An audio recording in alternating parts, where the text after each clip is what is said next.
Dia, boa tarde, boa noite, pessoal. Sejam bem-vindos a mais uma videoaula de língua portuguesa e dando sequência ao estudo do texto descritivo.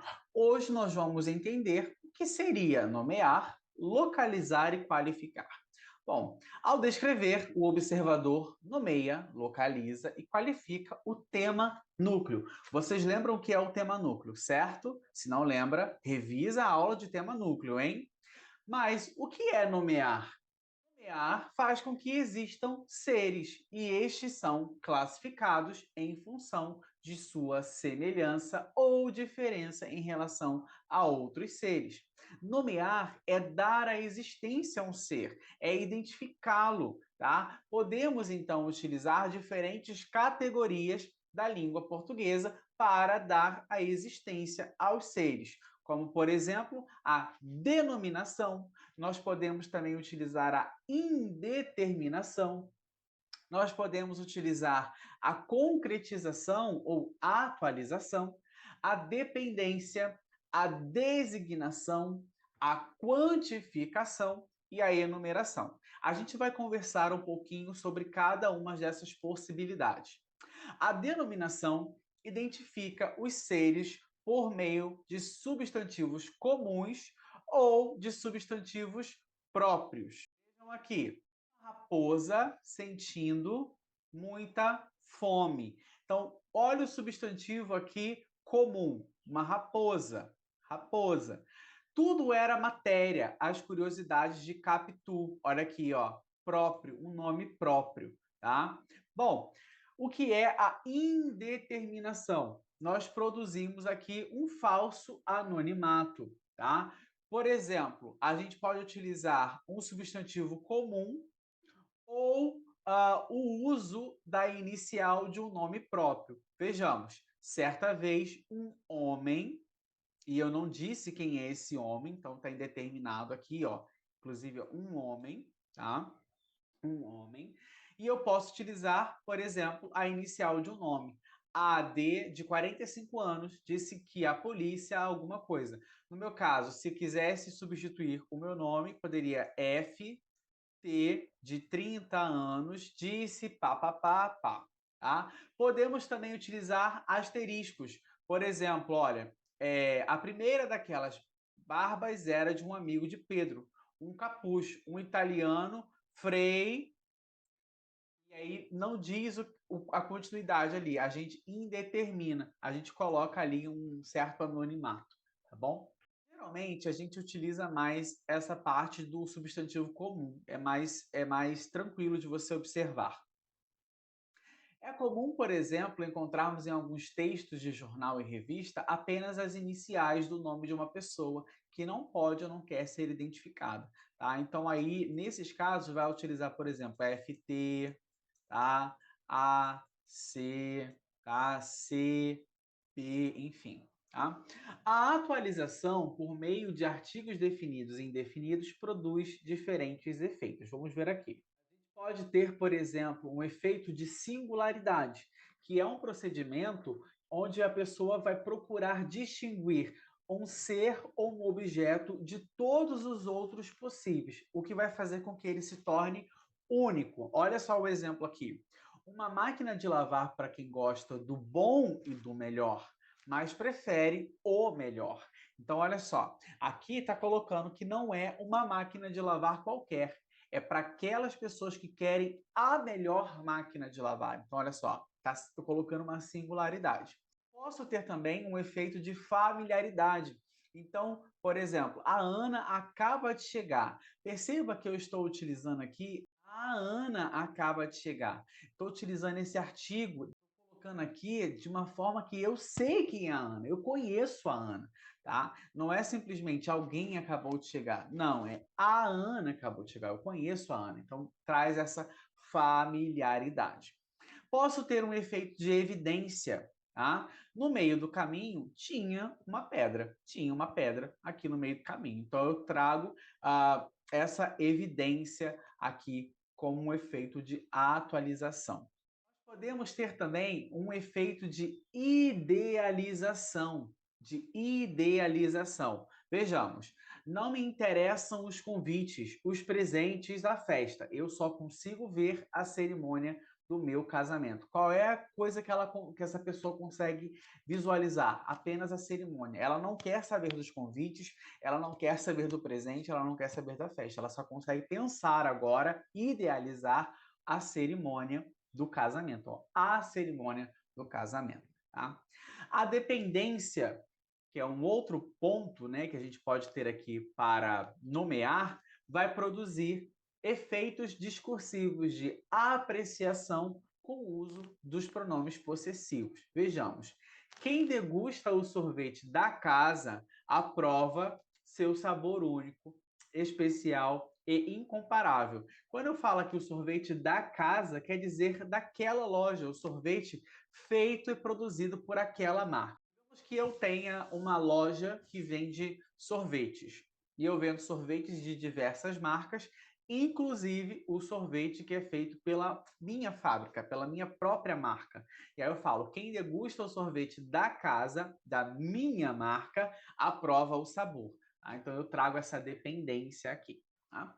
A designação que vai produzir efeitos discursivos de tipificação e vai ser ali empregado por meio de demonstrativos. Então vejamos o exemplo. Todas as enchentes atingem mais as pessoas pobres que moram em regiões inadequadas. Não é mais possível permitir que as pessoas ocupem áreas irregulares. É preciso que os administradores públicos antevejam isso. É isso. O que é isso? Isso é a ocupação irregular, a ocupação de áreas irregulares, tá? É também saber que as enchentes atingem essas pessoas pobres porque elas moram nessas áreas inadequadas. Então, isso traz a ideia do que já foi dito. Disse Lula, ressaltando que esta é a pior chuva da história. Esta é a pior chuva da história. Qual é? O que esse esta está mostrando aqui? A pior chuva da história, que causou o quê? A enchente. Tá? Então perceba que a designação vai trazer essa tipificação. A gente pode trabalhar também como traz essa parte de anáfora e catáfora, né? Junto com esses pronomes aí demonstrativos. Isso é interessante a gente utilizar, principalmente na construção de um texto. Você trazer a ideia do que você já disse, você antecipar uma ideia do que você quer dizer. Isso é fundamental. Tá? A quantificação, que vai ser feita aí por meio de quantificadores, obviamente, e vai produzir efeitos discursivos de objetividade ou de subjetividade. Vamos ver os de objetividade. 27% dos voos atrasaram no Santos Dumont e 48% no Galeão. Pronto, você sabe uma quantidade de voos que ficaram atrasados por causa do mau tempo, por exemplo, e aonde, em qual aeroporto foi isso. Então, 27 no Santos Dumont, 48 no Galeão. Super objetivo. Agora vamos ver o subjetivo. A mulher chamava-se Piedade de Jesus, teria 30 anos, uma boa estatura. Eu descrevo aqui a pessoa, eu trago o nome dela, trago uma aproximação da idade que eu acho que ela tem e trago também uma característica aos meus olhos. Ela tem uma boa estatura. É super subjetivo, tudo bem? Temos também a enumeração. A enumeração, nós vamos utilizar aqui artigos ou nomes, né, no plural, não precedidos de artigos, fazendo com que forme uma lista de seres e objetos, né? Qualidades, lugares e ações. Vamos ver aqui, por exemplo, uma lista de chá de panela. Olha aqui. O que vocês vão ter no chá de panela? O que uma pessoa pode, então, receber de presente quando vai fazer esse chá de panela? Garfos, facas, colheres, pratos, bacias, panelas, toalhas de prato, enfim, traz aqui uma lista. Tá? Então, eu tenho uma enumeração. E eu posso fazer essa enumeração trazendo uma característica também. Ele era alto, magro, tinha 30 anos, era loiro, olhos azuis, usava terno e trabalhava em um escritório de advocacia. Eu enumero características de uma pessoa aqui. Tá? Tá, mas o que é localizar e situar? A operação localizar ou situar consiste em determinar o lugar em que um ser ocupa no espaço e no tempo, por meio de advérbios ou nomes que dão a ideia de tempo e espaço. Então, eu vou trazer aqui para o meu leitor dados precisos, tá? Por exemplo, aqui no texto. Rio, então a gente já sabe onde está acontecendo, tá? Deve chover até sexta-feira em todo o estado do Rio de Janeiro, com alerta para a região serrana e o norte fluminense. Olha, eu estou determinando aonde são os pontos de maior atenção, segundo informações do Centro de Previsão de Tempo e Estudos Climáticos. Olha só, não é uma informação qualquer de um órgão qualquer, é do Centro de Previsão de Tempos e Estudos Climáticos, do Instituto Nacional de Pesquisas Espaciais. Uma frente fria vinda de São Paulo causou o temporal que atingiu o Rio na madrugada desta segunda-feira. Então, olha só, nós estamos aqui na segunda-feira, né? Teve um temporal aí na segunda-feira e essa chuva vai perdurar até sexta-feira. Eu estou localizando o meu leitor aqui no espaço geográfico, que a gente está vendo que é do Rio de Janeiro, a chuva veio de São Paulo para o Rio de Janeiro, a gente tem um período de tempo, começou na segunda e vai até a sexta-feira. E quais são os pontos principais aqui, os de alerta máxima? Região serrana e o norte fluminense. Então a gente traz essa ideia aqui, isso é localizar, é situar aqui o leitor do que está acontecendo e aonde está acontecendo, tá? Então a gente pode também localizar o tempo e o espaço de forma incerta, vaga, sem identificação. Era uma vez, em uma cidade bem distante, uma princesa que vivia muito triste. Olha só, era uma vez, não me disse nada, em uma cidade bem distante. Qual cidade bem distante? Uma princesa que vivia muito triste. Quem é a princesa? Eu trago aqui o lugar, trago o espaço, trago até mesmo uma personagem, mas eu não digo muitos detalhes, então tá bem vago aqui essa informação. Geralmente contos começam aqui desse jeito, né? Mas agora vamos falar sobre qualificar. Qualificar, gente, é atribuir um sentido particular aos seres que a gente dá os nomes, né? De maneira objetiva ou subjetiva. É justamente aqui esse qualificar que traz para a gente a noção de descrição também, tá? Lembrando que quando a gente está falando de nomear, qualificar e localizar, não necessariamente eles vão vir separados. Isso acontece em conjunto, tá? Tá tudo unido aqui, tá bom? Então, ao selecionar os dados, o observador pode priorizar aspectos objetivos ou subjetivos do tema núcleo. Por exemplo, a descrição da personagem Rita de O Curtiço, ele é feito de uma maneira bem objetiva, porque o autor observador procura mostrar por meio de detalhes uma imagem bastante próxima da realidade. Então é possível fazer um retrato da personagem. Exemplo disso que a gente vai ver aqui agora é em um trecho de Dom Casmurro, Machado de Assis. Então vamos ver aqui. Juro, deixe ver os olhos, Capitu. Tinha me lembrado a definição que José Dias dera deles. Olhos de cigana oblíqua e dissimulada.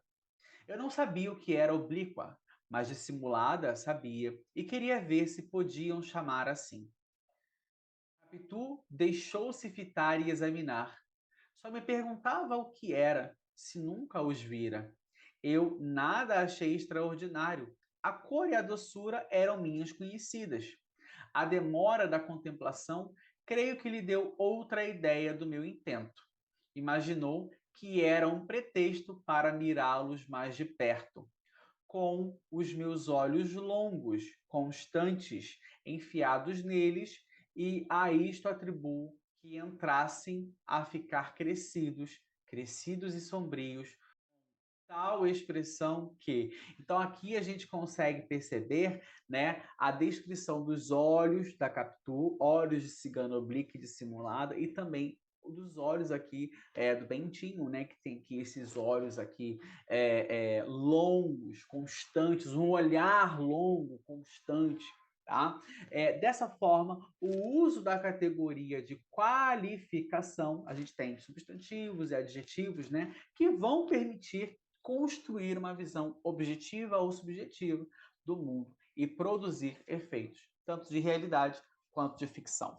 É importante, na hora de você produzir um texto descritivo, saber qual é a ideia que você quer passar. Se é uma ideia objetiva, você vai trazer detalhes, mas de uma maneira objetiva. Se é azul, a estatura é de 1,70, a cor dos cabelos é preto, a cor da pele é branca ou é preta, ou ele é moreno, ele tem olhos grandes, olhos pequenos, enfim, a paisagem era o campo era verde, havia um lago, é uma descrição objetiva que traz aí para o leitor uma imagem. Agora, se você quer trazer algo subjetivo que mexa com o imaginário do leitor, mas também com o emocional, aí você tem uma outra pegada, você tem uma outra forma de escrever, tá? Pratiquem isso, façam exercícios que façam com que vocês comecem a trazer essa ideia tanto objetiva quanto subjetiva. Lembrando que o texto ele não precisa ser todo objetivo, nem todo subjetivo, tá? Ele pode mesclar entre objetivo e subjetivo dentro de um texto descritivo. Eu espero que tenha ficado claro para vocês, que vocês tenham gostado desse conteúdo. Se ficar alguma dúvida, comenta comigo, tudo bem? Um beijo para vocês, fiquem com Deus e até o nosso próximo encontro. Tchau!